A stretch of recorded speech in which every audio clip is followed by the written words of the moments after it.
یا خوشنوا کہتی تھی نعت مصطفیٰ بلغ الہدی بکمالہ خوبیاں بھی تھیں اپنے ذوق میں ڈالی تھی گردن شوق میں کہتی تھی اپنے شوق میں کشفت دجا بجمالہ بلبلیں تھیں سو بسو لے لے کے ہر ہر گل کی بو کرتی تھی باہم گفتگو حسنت جمیع خصالہ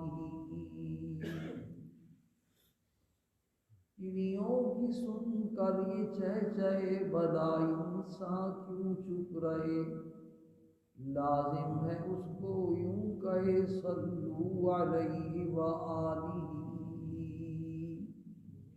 اللہم صل علی سیدنا ومولانا محمد وعلى آل سيدنا ومولانا محمد وبارك وسلم رب اشرح لي صدري ويسر لي أمري واحلل عقدة من لساني يفقهوا قولي رب زدني علما رب زدنی عملا سبحانک لا علم لنا الا ما علمتنا انک انت العلیم الحکیم۔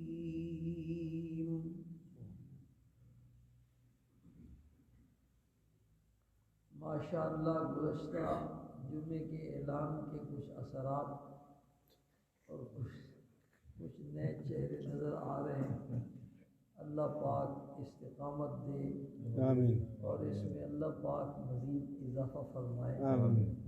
اصل عادت کی بات ہوتی ہے بچپن میں، اور جو کچی عمر ہوتی ہے جوانی کی، اس میں جب بندے کو عادت پڑ جاتی ہے نا تو پھر یہ آخر تک وہ کہتے ہیں نا بچپن کی 55 تک جاتی ہے، موت تک چین نہیں آتا۔ اور عادت نہ پڑے تو پھر بندہ جب ڈھیلا ہو جاتا ہے، جب اس کی صحت تھی اس وقت عادت نہیں ڈالی، ریٹائر ہو گیا، ڈھیلا ہو گیا، قوا جواب دے گئے تو پھر بڑا مشکل ہوتا ہے۔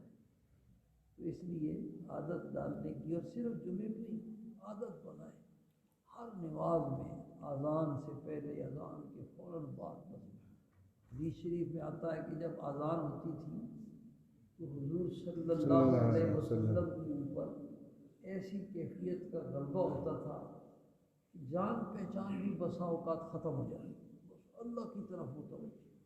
کئی مرتبہ حضرت عائشہ فرماتی ہیں کہ میں سامنے آئی تو میں نے پوچھا کون؟ میں نے کہا عائشہ۔ تو فرمایا کون عائشہ؟ میں نے عرض کیا صدیق کی بیٹی۔ تو آپ نے فرمایا کون صدیق؟ ایسی کیفیت۔ تو بھائی یہ ہر نماز میں، یہ جو کہ ہم کہتے ہیں نماز میں دل نہیں لگتا، خشوع اور خضوع نہیں پیدا ہوتا، اس کی وجہ یہ ہے کہ ہماری نماز بھاگم بھاگ کی، افرا تفریح کی نماز ہے۔ بزرگوں نے لکھا ہے کہ جہاں نماز پڑھنی ہے وہاں جا کے تھوڑی دیر جا کے بیٹھ جاؤ، اپنے حواس جو ہے وہ بحال کرو، دنیا سے دل ہٹا کر آخرت کی طرف، اللہ کی طرف، اللہ کی ذات و صفات کی طرف، نماز کی طرف دل کو متوجہ کرو، پھر اطمینان کے ساتھ نماز پڑھو تو پھر دیکھو خشوع پیدا ہوتا ہے۔ نہیں تو اپنی ہر نماز میں یہ عادت ڈالیں کہ اذان سے پہلے، اذان کے بعد، حرمین میں شریفین میں بڑی سبحان اللہ، مسجد میں جو ہے نا بس اذان کے بعد قرآن ہی قرآن۔ آج جب آدمی آتا ہے پھر قرآن پڑھنے کی بھی توفیق مل جاتی ہے۔ اگر ہم ہر نماز میں اذان کے وقت آ کر کے تحیۃ المسجد یا اس وقت کی سنتیں پڑھ کے تلاوت کریں تو روزانہ کے 2-3 پارے ہو جائیں گے۔ اللہ پاک ہم سب کو اس کی توفیق اور ہمت نصیب فرمائے، آمین۔ موضوع ہمارا بیان ہو رہا ہے حسن خاتمہ کا۔ یہ جو ایمان والی دولت ہے یہ ایسا ہیرا ہے. گزشتہ جمعے بھی میں نے مثال عرض کی تھی یا اس سے پہلے جمعے کہ یہ ایسا ہیرا ہے جیسے ایک بھنگی کو, چوڑے کو بادشاہ نے قیمتی موتی دے دیا ہو اور اس بیچارے کو پتہ نہیں, اسے سنبھالا نہیں جا, اس کو قدر نہیں. بہت قیمتی ہیرا اللہ نے ہمیں عطا فرمایا. ہم 1400 سال کے بعد دنیا میں آئے, نہ آپ صلی اللہ علیہ وسلم کو دیکھا, نہ آپ کا قرآن سنا, نہ آپ کے پیچھے نماز پڑھی, نہ آپ کے صحابہ کو دیکھا, نہ آپ کے معجزات دیکھے. اللہ کا اگر فضل ہوتا تو ہم بھی کسی ہندو کے گھر میں پیدا ہوتے, کسی سکھ کے گھر, یہ سارے علاقہ ہندو سکھ ہوگا تھا. تو اللہ نے ہمیں مسلمانوں کے گھر میں پیدا کر کے یہ قیمتی ہیرا دے دیا. اور ہماری حیثیت اللہ کی ذات کے مقابلے میں چوڑے سے بھی کم ہے. چوڑا تو پھر اس کی قدر کرے, اس کی حفاظت کرے. یہ قیمت نعمت تب کام آئے گی جب ہم اس کو بچا کر کے موت تک لے جانے میں کامیاب ہو جائیں. نیکیوں سے یہ بڑھتا ہے اور گناہوں سے یہ دن بدن اس کی چمک جو ہے نا وہ ماند پڑتی ہے اور کم ہوتا ہے. فتنے کی جگہوں پر, گندی جگہوں پر, گندے لوگوں کی صحبت میں, گندے لوگوں کے بیانات, گندے لوگوں کی باتیں, گمراہ لوگوں کی باتیں, سوشل میڈیا پر گمراہ لوگوں کے بیانات, ان چیزوں سے جو ہے نا اس ہیرے کو خطرہ لگا رہتا ہے. تو حسن خاتمہ کے مضمون کا حاصل یہ ہے کہ ہم اس کو بچا کر کے, حفاظت کر کے قبر اور آخرت تک پہنچانے میں کامیاب ہو تو پھر کامیاب. اس پر حسن خاتمہ کی اہمیت بیان ہوتی رہی کافی عرصہ. پھر حسن خاتمہ کے 10 نسخے بیان ہوئے, ایسے اعمال جن کا اہتمام کرنے والوں کے ساتھ حسن خاتمہ کی بشارت کا وعدہ. اس کے بعد بھائی ایسے گناہوں کا بیان چل رہا ہے جن گناہوں کی وجہ سے خاتمے کے خراب ہونے کا اور اس دولت کے لٹ جانے کا اندیشہ ہے. ان گناہوں میں 16واں گناہ بیان ہو رہا ہے. 16واں گناہ ہے اور میرا خیال یہ ہے کہ بس یہ آخری ثابت ہوگا. اس کے بعد کوئی اور مضمون شروع کریں گے. روزانہ مرغ کھلاؤ تو تب بندہ تنگ آ جاتا ہے. تو عربی کا مقولہ ہے کل جدید ہے, لیکن ہر دن میں ایک آدھ بات تو نہیں ہو ہی جاتی.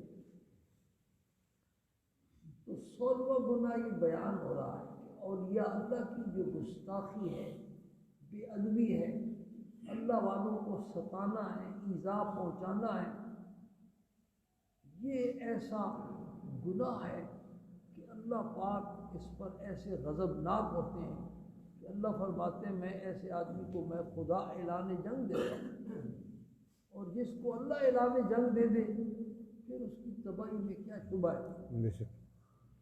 پھر اولیاء اللہ کی پہچان, ان کی صفات, ان کی تعریف, ان کی شرائط, یہ سارا مضمون بیان ہوا. اب مضمون بیان ہو رہا ہے ولایت کے درجات. تو سب سے اعلیٰ درجہ تو ولایت کا وہی نبوت والا ہے, اس پر بھی آپ نے کئی باتیں سنی. دوسرا درجہ اب بیان ہو رہا ہے, دوسرا درجہ ولایت کا صحابہ کرام رضوان اللہ تعالی علیہ اجمعین. کسی بھی نبی کے صحابی جس نے ایمان کی حالت میں کسی بھی نبی کی ایک جھلک دیکھ لی, ایک دفعہ دیدار کر لیا, اس کو صحابی کہتے ہیں. اور وہ وہاں پہنچ گیا اللہ کے قرب میں کہ ساری دنیا کے اولیاء غوث قطب ابدال مل کر کے بھی اس کی گرد پاک کو نہیں پہنچتی. بے شک. تو صحابہ بھائی سارے اولیاء کے سردار ہیں. اولیاء اللہ کی دشمنی سے ایمان سلب ہو جاتا ہے, اولیاء اللہ کی گستاخی سے اور بے ادبی سے یہ ایمان والی دولت بھائی لٹ جاتی ہے. تو صحابہ کرام کے بارے میں اپنے دلوں کو صاف رکھیں, یہ عقیدے کا مسئلہ ہے. اس کو معمولی نہ سمجھیں. کئی باتیں صحابہ پر آپ ان گزشتہ جمعوں میں سن چکے ہیں. گزشتہ جمعے جو بات شروع ہوئی تھی نا، کچھ لوگوں کے ذہنوں میں شکوک شبہات ہوتے ہیں. یہ نئے نئے سکالر، یونیورسٹیوں کے پڑھے ہوئے پروفیسر، ڈاکٹر، فوج کے ریٹائر جنرل، کرنل، اور اپنے مطالعے کی بنیاد پر بننے والے محدث اور مفسر، وہ اپنی کتابوں میں لکھتے ہیں یا لیکچر دیتے ہیں. اور آج کل چونکہ میڈیا کا دور ہے تو لوگ ان لیکچروں کو سنتے ہیں، تو ان کے ذہنوں میں بڑی شکوک شبہات پیدا ہو جاتی ہیں، اور ایک دفعہ شک شبہ پیدا ہو جائے تو پھر نکلتا بڑی مشکل ہے. اس پر بات چلی تھی کہ انبیاء علیہ الصلاۃ والسلام معصوم ہیں. بے شک. اور اس کے معصوم ہونے کا مطلب گزشتہ جمعے میں نے کھول کے بیان کیا تھا، اب دہراتے میں لمبا ہو جائے گا.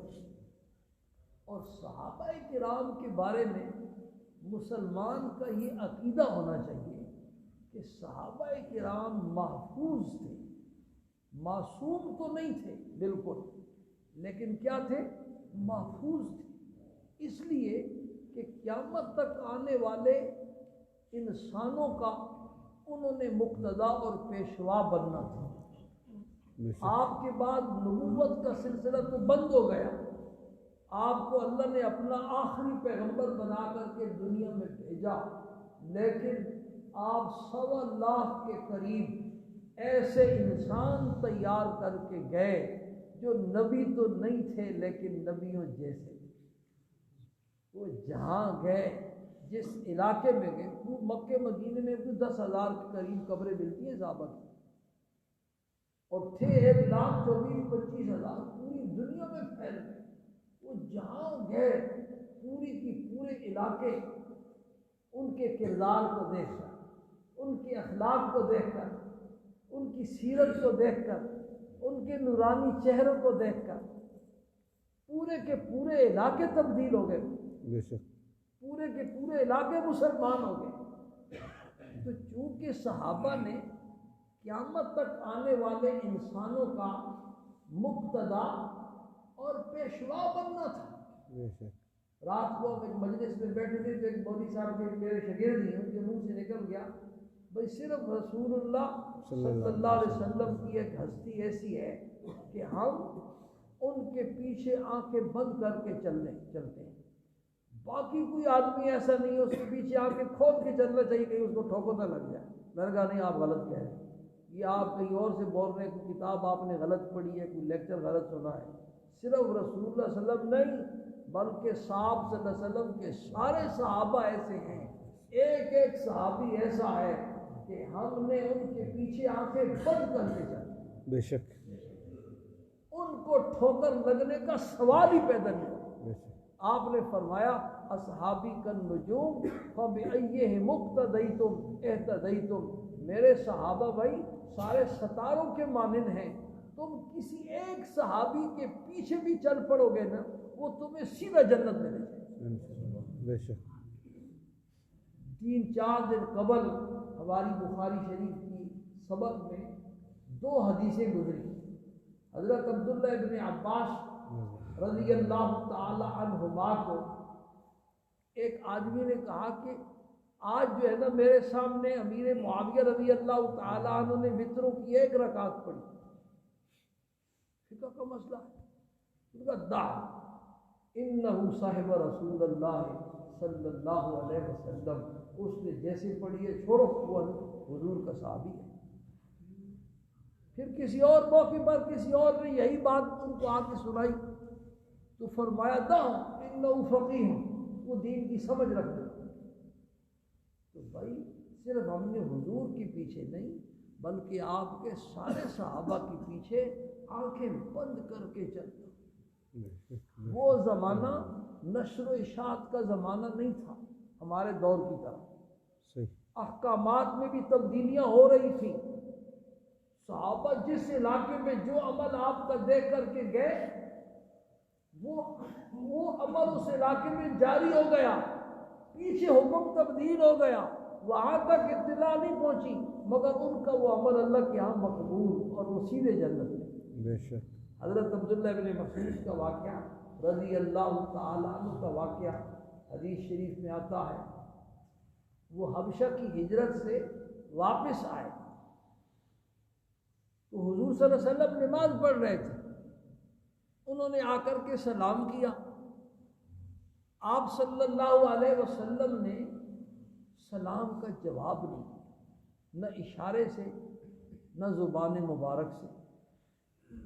حضرت عبداللہ بن مسعود کہتے ہیں میرے دل کو وساوس نے گھیر لیا کہ پتہ نہیں کیا بات ہماری آپ تک پہنچی ہے کہ آپ ناراض ہیں. آپ نے سلام کا جواب نہیں دیا، نہ اشارے سے نہ زبان سے.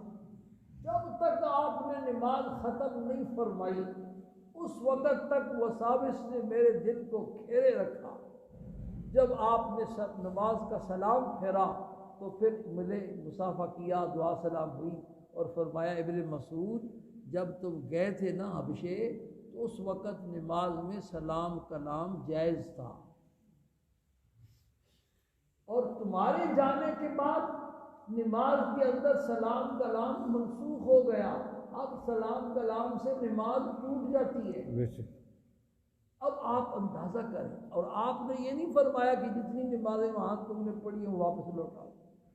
اور اگر ابن مسعود واپس نہ آتے تو وہ سلام کلام کے ساتھ نمازیں پڑھتے رہتے اور لوگوں کو بھی یہی بتاتے رہتے کہ میں حضور کے ساتھ نمازیں پڑھ کے آیا ہوں، وہاں ایسی نماز ہوتی تھی. یہ فقہی جو اختلافات ہیں نا ان کا ایک بنیادی سبب یہ بھی ہے آمد و رفت کے ذرائع اتنے ایسے نہیں تھے، رابطوں کی صورتیں ایسی نہیں تھی. ایک صحابی آیا حضور کو نماز پڑھتے ہوئے دیکھا، چلا گیا اپنے علاقے میں اور جا کر کے اس نے بتایا میں نے اپنی آنکھوں سے حضور کو ایسے کرتے ہوئے دیکھا ہے.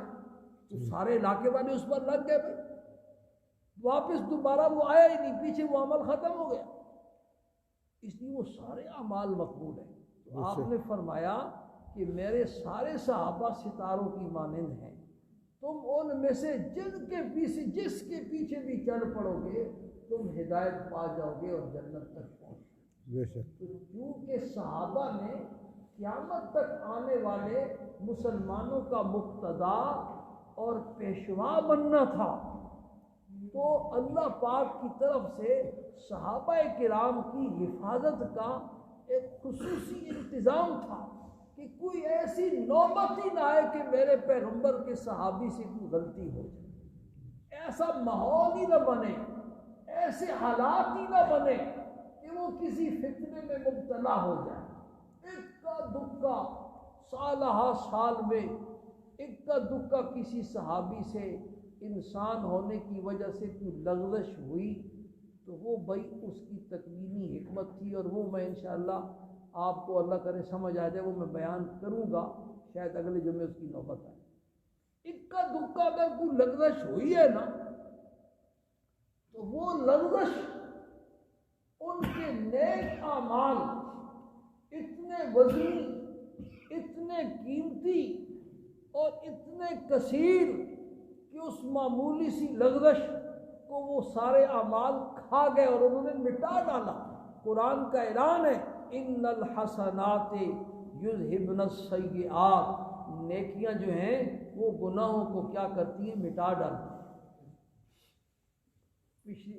پچھلے جمعے بھی آپ کو بھی ایک صحابی کو حضور صلی اللہ علیہ وسلم کی اقتداء میں، کس کی اقتداء میں بھائی؟ امام الانبیاء کی، نبیوں کے امام جو 1,24,000 انبیاء کے امام تھے، ان کی اقتداء میں ایک نماز نصیب ہو گئی. سارے مسلمانوں کی قیامت تک آنے والی نمازیں وہ ساری اٹھا کے ایک پلے میں رکھ دی جائے تو وہ ایک نماز جو ایک صحابی کو حضور کی اقتداء میں نصیب ہوئی ہے، یہ سارے مسلمانوں کی ساری نمازیں مل کر کے اس ایک نماز کا مقابلہ نہیں کر سکتی. سبحان اللہ. اور یہ میں ویسے مبالغہ نہیں کر رہا ہوں، یہ حدیث سے ثابت ہے. بھائی میں نے مثال دی تھی، آپ نے فرمایا میرا ایک صحابی ایک مشت جو اللہ کے راستے میں، ایک مد جو اللہ کے راستے میں خیرات کرے، اور تم بعد میں آنے والے مسلمان اور پہاڑ کے برابر سونا خرچ کرو، تو میرے صحابی کے اس ایک مد جو کے ثواب کو نہیں پہنچ سکتے۔ بے شک مد کہاں اور عود پہاڑ کہاں، اور جو کہاں اور سونا کہاں۔ تو کتنے ایسے خوش نصیب تھے جن کو ساری زندگی حضور کے پیچھے نمازیں نصیب ہوئیں، سفر میں بھی اور حضر میں بھی حضور کے پیچھے نمازیں نصیب، حضور کے ساتھ روزہ رکھنا نصیب ہوا، حضور کے ساتھ جہاد میں شریک ہونا نصیب ہوا، حج کرنا نصیب ہوا، 4 عمرے آپ نے فرمائے، عمرہ کرنا نصیب ہوا۔ ایسے پہاڑوں جیسے ان کے اعمال، اور اتنے وزنی اعمال، اور معمولی سی لغزش ان نیک اعمال نے ان کی ان برائیوں کو، اس گناہ کو مٹا ڈالا، ختم کر دیا۔ اس لیے اپنے دلوں کو صحابہ کے بارے میں بالکل صاف، کوئی غلطی ہوئی نہیں ان سے، جو معمولی سی غلطی ہوئی نیکیوں نے مٹا دیا۔ اور پھر صرف نیکیوں نے نہیں مٹایا، ان کو اللہ پاک نے توبہ کی توفیق دی، اور ایسی توبہ جو ان کی شایان شان تھی، ایسی توبہ کی۔ اس غلطی تو ہو گئی، اس غلطی کی بھی تکوینی حکمت تھی، اللہ نے کروائی۔ کیوں کروائی یہ اگلے جمعے میں بتاؤں گا۔ پھر اللہ نے توبہ کی، تو توبہ کی توفیق بھی کون دے گا بھائی؟ اللہ دے گا۔ اللہ نے توبہ کی توفیق دی، اور ایسی توبہ کی توفیق جو ان کی شایان شان تھی، ہم جیسا سوچ بھی نہیں سکتا۔ ایک صحابیہ سے زنا کا جرم سرزد ہو گیا، کسی نے شکایت نہیں لگائی، وہ خود چل کر کے سرکار دو عالم صلی اللہ علیہ وسلم کے پاس آتی ہے، اور آ کر کہتی ہے اللہ کے پیغمبر مجھ سے یہ غلطی ہوئی ہے، مجھے پاک فرمائے، میرے اوپر حد جاری کرے، اپنے آپ کو پیش کرتے۔ حضور نے فرمایا جاؤ اللہ سے معافی مانگ لو، غلطی ہو گئی ہوگی۔ اللہ کے پیغمبر آپ کیا فرما رہے ہیں؟ اس زنا کی جو نشانی ہے وہ میرے پیٹ میں موجود ہے، میں صحیح کہہ رہی ہوں۔ آپ نے ارشاد فرمایا چلی جاؤ، جب تیرا بچہ پیدا ہو جائے اور اس کو کھانے پینے کی ایسی نوبت آ جائے کہ تیری دودھ کی ضرورت نہ رہے، پھر میرے پاس آنا، پھر تیرے اوپر حد جاری۔ وہ عورت چلی جاتی ہے، نہ اس کا نام نوٹ کیا جاتا ہے، نہ اس کا پتہ نوٹ کیا جاتا ہے، نہ اس سے کوئی شخصی ضمانت لی جاتی ہے، نہ مالی۔ کیوں؟ آپ کو معلوم تھا جو احساس اور جو بات اس کو پہلے لے کر کے آئی ہے، دوبارہ بھی وہی لے کر کے آئی۔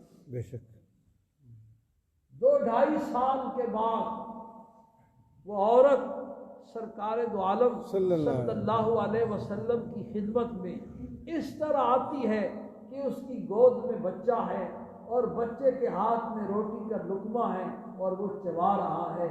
یہ اس بات کی علامت ہے کہ اللہ کے پیغمبر اب اس بچے کو میرے دودھ کی ضرورت نہیں ہے، آپ مجھے پاک فرمائیں۔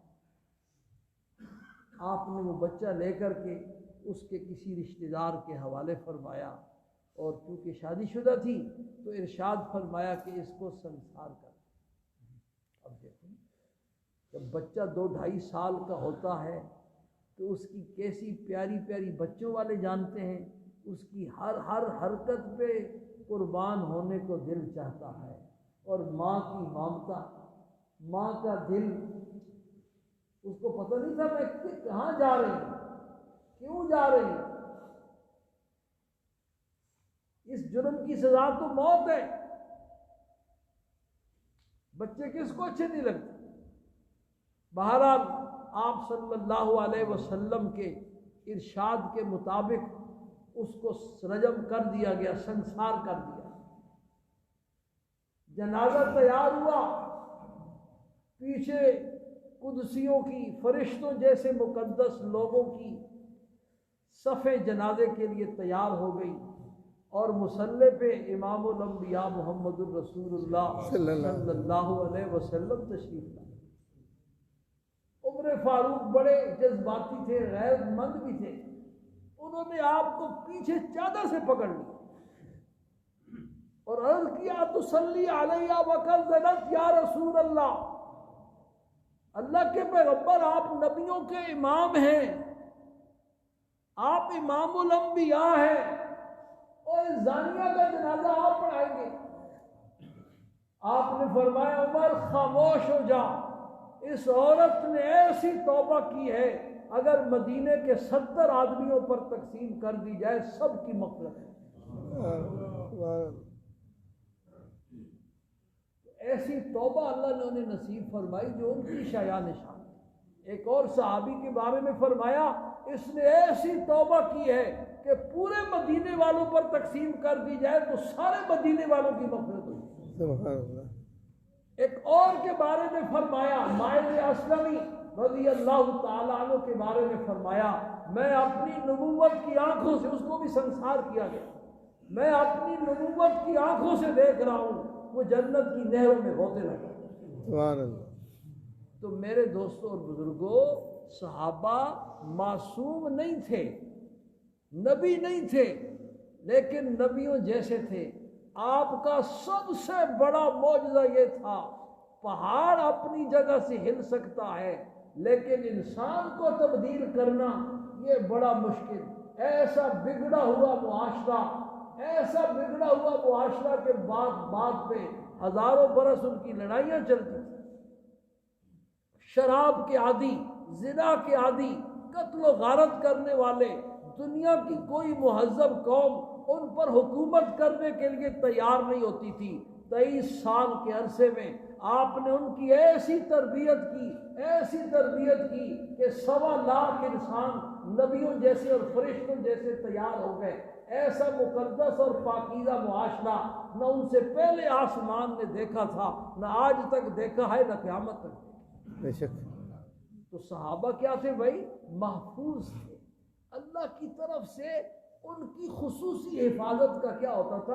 انتظام ہوتا تھا، کیونکہ میرے نبی کے صحابہ نے پیشوا بننا ہے، مقتدا بننا ہے، ان سے کوئی لغزش نہ ہو جائے۔ کسی تکوینی حکمت کی وجہ سے اگر کوئی معمولی سی چوک ہوئی ہے برس میں ایک آدھ دفعہ، تو یا تو ان کی نیکیاں ایسی پہاڑوں جیسی جنہوں نے اس گناہ کو مٹا ڈالا، اور پھر اللہ نے انہیں توبہ کی بھی توفیق دی، ایسی توبہ جو ان کی شایع نشان۔ بے شک۔ باقی غلطی ہوئی کیوں؟ اس کی تکوینی حکمت کیا تھی؟ اگلے جمعے وعدہ کرو ٹائم پر آؤ گے تو پھر میں وہ تکوینی حکمت انشاءاللہ آپ کو سمجھاؤں گا اور آپ کو سمجھ آئے گی کہ غلطی ہوئی کیوں۔ کسی اسکالر کی بات، کسی لیکچرار کی بات، کسی پروفیسر، ڈاکٹر اور جنرل ریٹائر کرنل کی بات قرآن و حدیث میں معتبر نہیں۔